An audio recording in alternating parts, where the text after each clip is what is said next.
ngale dem pe sel ko ade 16 ans 32 ans o te dogoni blinde kambe voilà la wo jete mi ngale ya jete mi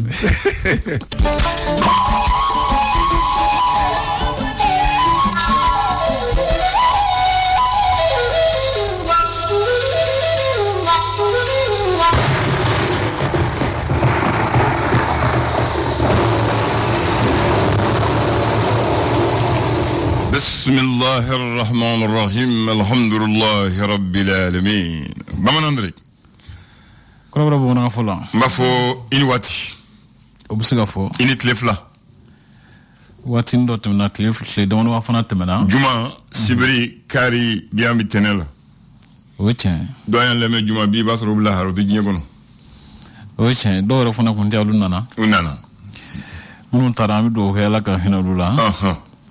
منو rafana na mafo kulu danse amun tora fana nga ceyate oche anga ngana ya fana te ala ye nema de kanye namu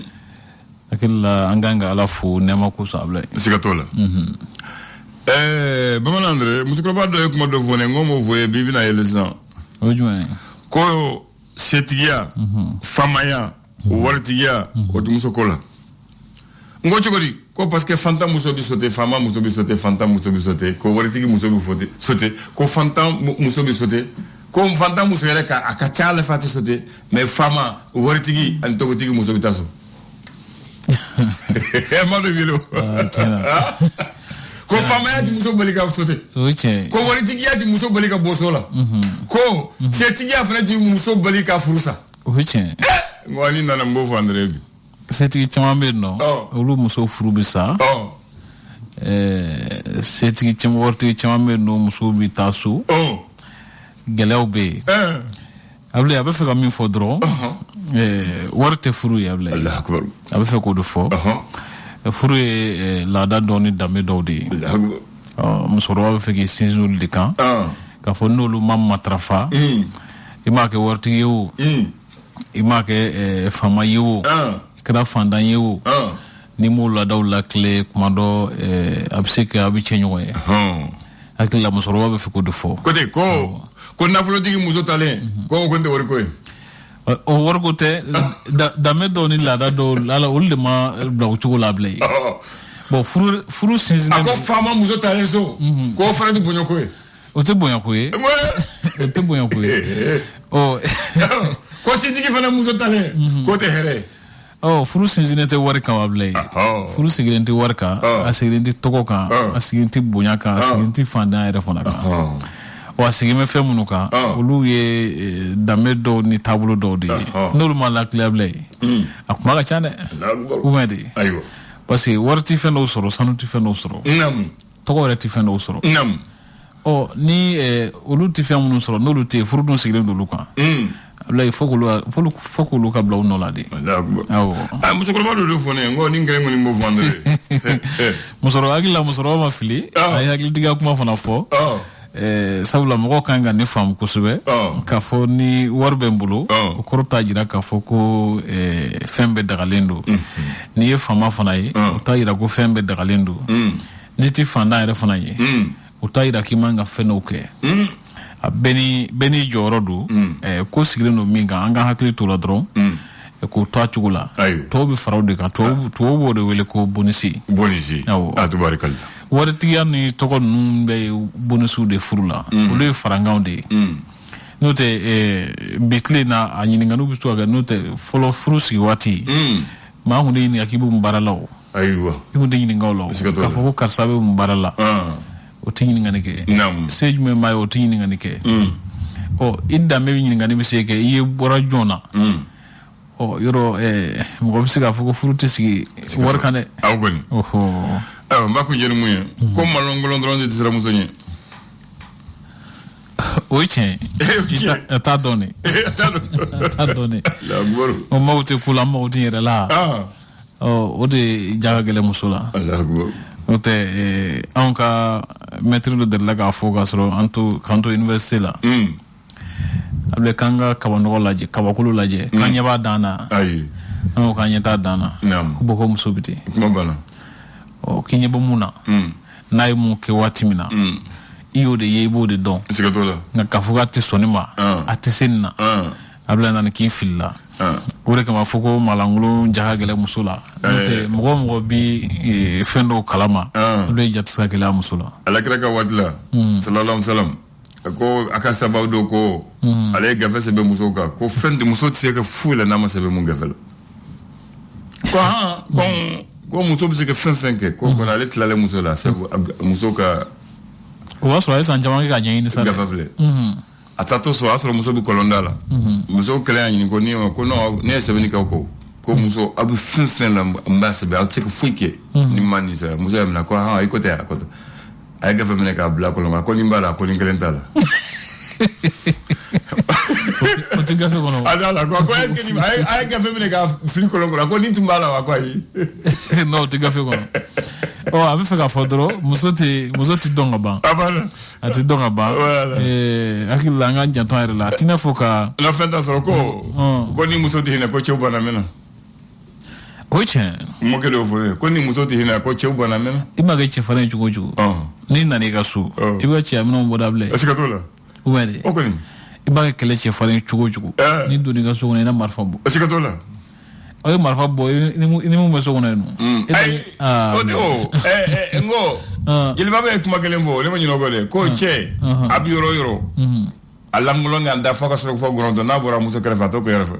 fiche ko na bora muso krefe cheti dairo shi alangulo ngasno go yanda ka grondo fiche jilba be ko oh abi jagala de ko fable abi dana de ko fo jilba be ko oh yemu fo sa abo de cimetière dro afoko ni muso mahine ko ni muso tunde hine ko cheuba na mena chena sasro wetla cheula ala bismillah ayo abla bien dana namu je kalo klem ko ane wolo flando samba fla ni mugani fla no fastri boy se wona ga fastri gafo kono namu amna la frete fule mi ka sego ko mawdo fo mo ko sega famali ka ko dawla tubarakallah ambada min l'histoire façon que fastri ale musababi ko karata ko sharia jamana nyama yite no blaka la mi wala ko promulgation o ko koni paranye baye ka nyeshi karata cimetière man ka jamana kono tubarakallah jala sagu ko fenetu ko ni dangarke bamachi chamana ye no ma bi woro jati dungo jugani yuruku ngafo wati le makolo do kelle hukumu kono ko se wori milliard temps o kone binabla chake dado ka bulukan minga baranya sine don tabulu numa jolo wala bonko o kale ko ni saraki kungolota ka bo asiral ka kamankoro ko isiba soro ku male final kan abla andan mali ta kamarango songa akaratina le républicain o bango son ku ngolo ta soro ayo good luck Jonathan ko ale ko ni nana bon ko no cliff la khonna na le temps yani ka sida o ka jamana nyamgo ka la jere bama ko ko na jira saka foko mali jamana ko ni bora anola kusbe la chamana ko jara u ye kusbe ayo mimbi talike colonel Assimi Goïta ko ale ko ni shera do tegono bla kala ta ko shera senti mo ye yamuradi min kono kuma ma o ko fesa ko bamachi bi worni kele lu kon ni kene karabara male fini tugu fe bamachi wale kele le ko mo kono ala ko bon amina l'indicateur de nouveau ale musabe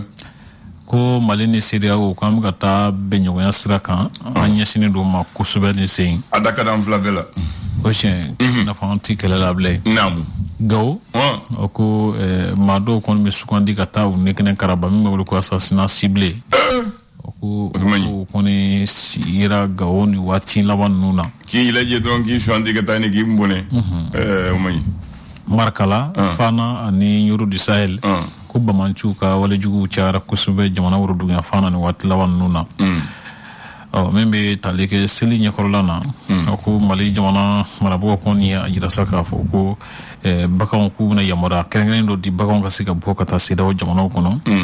o ku balaka ujuru funa balaka juru maka kusube sida o kana ayo o ko fe ayo maka donc sida o ka to tige ochen ayam jurubo bam jurubo kana sade ina de ngona ya maga ulu ka tige do abano amba yosoro wala na bebi resoro ko fe sa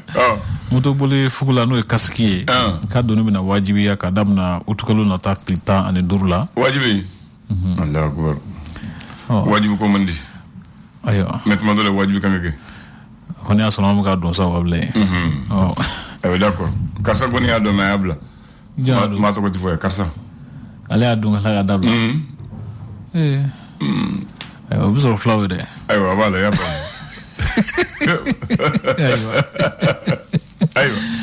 ayo ko medna ko nyamanto mbam me stade mo ko kita krefe ko jisigi de la mo ko ni ye jamana ni mo wele ka fo ku ka fereke akula sikatola kimelu sanlaba kimelu ko mo konnana ko karamo ko la fasato nyimo ko ya nyine la ko karamo fe ku joro la o mi ye kasika baro koloshi mene kanye tubarikalla ko baro malien ko bi saka bonala so que maître Mamadou Gakou ko ale Soumaïla mana ablay alagena la kadarasum amina le challenger ko kalata ko sharia ko ni tegano blara chamanche fa nyamo fe ko o kele ko mo wara de toura 600 ni ngan tom bien ka kalata ke aywa ko ma nganye shama ko kimelu sanlaba kimelu ko mo kono na kalanso kono ko kalanso ministry kalanko ministry kono ya sementia ka foko ya fatuna ke mashi manyina ni mo ko keraso be ka yurukuru ko wala nyini ngane mu ke demeseru naka o boka sura bokuma mase mi ra fana metale ke protection civile da ro mimbe ngaba koro ko ka kenya surdo brigade folo dara ko maram damle fifi tungara ale koni ka demain de la sera protection civile man chula blay donc ale de refunesre okany faso kodo le malien asimentia ka foko sida ko ngal la jere do ke kalo nata clé sava no ye ne jato kan kar kalo clé sava nata yin ala ko yorano membe talike nyakle muno no daga sino mali dala ko busonga wuli ablandan buson halisan sigabe siga benga ne se inta fin ci fan kan kusube ayo folo wala forayon ma anjigi tigara o fora nga ne bisa mu fo ne se duguma kuma wala iba ka foko wuli ka jobu ka kusube ne se anga to aka se dro jomna nyamo wala be chesri chamana hakilla akun kelno ne boy bebulu ko kuma mu ga dugdi bulona ko digi dem presego oche abana nga to dogas model Mali ko ale ko najira saka fo wasa nyaklu ko saka wuli ka malika ko aka usa ko karata ko kechuna feronu ko buluda chugo ko nogram ko do bo ka blam ko ka buluka jama bisika so mima ko fesa mimbe talike bingani wali min kara fana ko mami mun kara ko sababu ko nyem ko o kale ko nemina na polisi min fagara ko ka aga mina na ka kabrante na ka fina ka sak babul mino ko mabulu atseka fale ma fa koni atsugo fo l'indicateur l'indépendant indépendance metia ka foko sirakan tamal bawlo nyimugo suba mewle ko fédération nationale des groupements de transport routier transporteurs routiers nam o ko luka nyimugo falen kala ko Amadou Diadje Sangare ale segna ka bla ayren no la sanduru na tan non kono to wargal o ko nyakilu munu kanga dalino malika nu jigiba kan ka fu kanga wuli je kalo nata clé sava ma flikara dondo o ko asimi gweta koni ye sharia kurwa tegenobla kala ta ko sharia ko hali ka soroni o kuma be o kuma di showel ko kala mai gai membe taliga gurlo Jonathan ko na jira saga foko Mali baramu ke watlawan na ko we uniso njakku sebe chamanja fa ko nyana walla tubarakallah la sentinelle asimentia ka foko yala wasa ka sika irisi kelecho balika dangarke bamanchula ko yad ni konfabna gere francilawa ngan tombe wa ko fona malaka che ko sebe ma do me wulu ko jokolo kulwali Mali la sigden somi be Washington ale gena ka barala iyo o ko ko ni jalo na kula ko sebe wa jogo manya santinel mo keleno ka no jogo a jogo manya we afo ka gena ka soro gegundala ka genga to gengundila aywa o baramay akuma be o gagné ni gagné aywa amba ko jeni les ko wele Amidou Doumbia ne ale parti yɛlɛma secrétaire politique ye a sɛmɛntiya k'a fɔ ko kalata kɛcogo ɲuman sɔsɔli ti ye minnu jaabi la k'o bi gulon labɛnbaw ŋaniya de la a bila dan siga t'o la min bɛ tali kɛ loi électorale n'o kalata ko sariya ye ko jamanaden caman kɔni y'a jira k'a fɔ olu nimisi wasalen don kelen-kelennin dɔw diminen don ko dɔw bɛ yen nɔ olu y'a kanu ka u jantu yɛrɛ la hali k'a sɔrɔ k'u dalen don a la k'a fɔ ko a bɛ se kɛ sababu ye ka ko dɔw latilen an bɛ Doumbia mun fɔ de tiɲɛ sa sariya côté o hali an bɛ mun kan ka sariya labara o de problème a dulonnen don olu de la a dulonnen don de la kuma banna o yɔrɔ ko kalata ko sariya ko in siratigɛ la ko yala ko farali bɛna don dɔw ni ɲɔgɔn cɛ jamana ɲɛmɔgɔsoba la wa a b'u bolo a ɲininkali bɛ y'a bila yen mais a kɔlɔlɔ tan tɛ o tiɲɛ an b'o dɔrɔn de fɔ sabula n'an ka jatew ka ɲi ka loi amendée jusqu'à 92 o man ca Mali sariya ko a bɛɛ n'i ka baara don ayi o man ca kosɛbɛ o tɛ kɛ ka caya a tɛ kɛ ka caya o man dege a la de o de kan ka kɛ u man dege a la an b'a fɔ o cogo la sinon normalement a kan ka kɛ o cogo la n'i y'a nana fiɲɛ minnu b'a la olu kan ka lakile voilà nka kuma dɔ gouvernement b'a bila cogo min na ka na a bɛ tɛmɛ ten nin fana ɲɔgɔnna sariya kologiri belebele o fana man ka kɛ ten CNT mɔgɔw fana ye caman lakile kelen ko ka jama lamɛn an k'a fɔ ten o ko ten o ye mɔgɔ caman lamɛn u diyaɲɛ mɔgɔw y'u lamɛn jama ma mɛn dɛ parce que i ma wele n ma wele bon ni ko jama bɛ o an k'a fɔ an ka to ta u sabanan mɔgɔw wele bon ne kɔni b'a faamu cogo min na ne b'a faamu cogo min na parce que ye politique kulu association société civile de wele u ɲɛma an b'o kun tilenna dɔ ka ban an bɛ ɲɔgɔn dɔn o ye tiɲɛ hali u ma taa tɔgɔ d'aw la ka taa mɔgɔw ɲininka o n'u tun b'a fɛ ka jama de ɲini u bɛ taa tɔgɔ d'aw la ka jigin o de ye jama ye bon ni assemblée normale don a bɛ kɛ ten voilà olu bɛ député bɛ bila bɛɛ bɛ t'i ka yɔrɔ la voilà ka taa lajɛliw kɛ ka mɔgɔw lamɛn maa kelen mun ye assise kɛ o maa kelenw de wele la donc a faamu na bon n b'a fɛ ka mun fɔ ye ayi dɔw ma taa assise la olu wele la olu an b'o faamu Yaoundé 72 le gɔmɛ dɛ Yaoundé 78 72 Mali Congo Brazzaville an taara finale la le 5 mars 1972 dimanche 5 mars a d'abord le dimanche 27 juin en 27 juin 71 Mali ni Guinée Conakry éliminatoire Yaoundé 72 match retour on ni Guinée ont battu olu fɛ u y'anw bati an fana nana u bati yan pour qu'an ka tɛmɛ fo an k'u bati 3-1 an y'o kɛ 3-1 an ka buteur Moussa Traoré Jigla Cheikh Fantamadi Keita ani Cheikh Sangare sur penalty Guinée ka but o ye Aliou Keita Njoleya donc anw taara siɲɛ fɔlɔ la ka taa farafin ka ɲɛnajɛ kɛnɛ ka Yaoundé 72 an taara fo finale la an ye finale jɛ an yɛrɛ ma taa o ko an taara demi finale la mais an ma se finale la hali bi an ka troisième fana siɲɛ kelen mais o waati ni Yaoundé 72 fana an ka aigle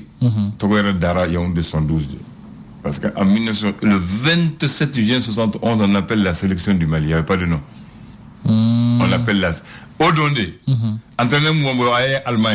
Allez toguer Karl Heinz. Allez dynamique sous-vêtement Kofé. Colonie Mbaka. Le soir du 30 juin 1971 a écrit les aigles du Mali. Kataphobie en bas pour les aigles. Sinon, jusqu'au 27 juillet 71, on appelle la sélection nationale du Mali. Mais à Yaoundé, on a commencé les aigles du Mali. Et ça doit se faire. Voilà, on va faire mon commun. Voilà, nous ne sommes pas fouillés.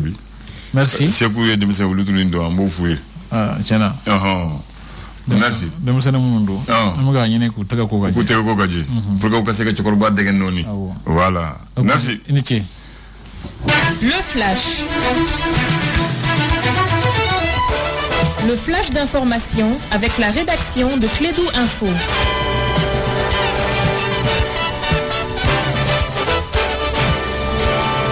Et puis ce coup est habillé, mesdames et messieurs, avec le maillot de l'équipe nationale du Mali, la couleur verte, avec l'aigle aussi. est un grand patriote. Et tu as eu l'histoire de l'aigle aujourd'hui. N'est-ce pas? De 1960 à 1971, c'était la sélection nationale du Mali. Ah, d'accord. Et il y a 72 ans aujourd'hui, on appelle les aigles du Mali. Les aigles du Mali. Tiens la parole pour le flash. Merci Abdoulaye et bonjour à tous et bienvenue dans ces flashs d'information. La fuite des sujets et les faux sujets postés sur les réseaux sociaux étaient au centre d'un déjeuner de presse animé par le ministre de l'Éducation. En plus des hommes des médias, les autres partenaires et membres du département de l'éducation étaient à cette rencontre tenue à la veille des examens de fin d'année. Journée d'échange entre les communautés et les acteurs de la chaîne pénale sur l'accès au droit et à la justice. La rencontre a eu lieu ce week-end à la Maison de la Femme à Sabalibougou en commune 5. Cette journée d'échange est une initiative du Centre d'assistance et de promotion des droits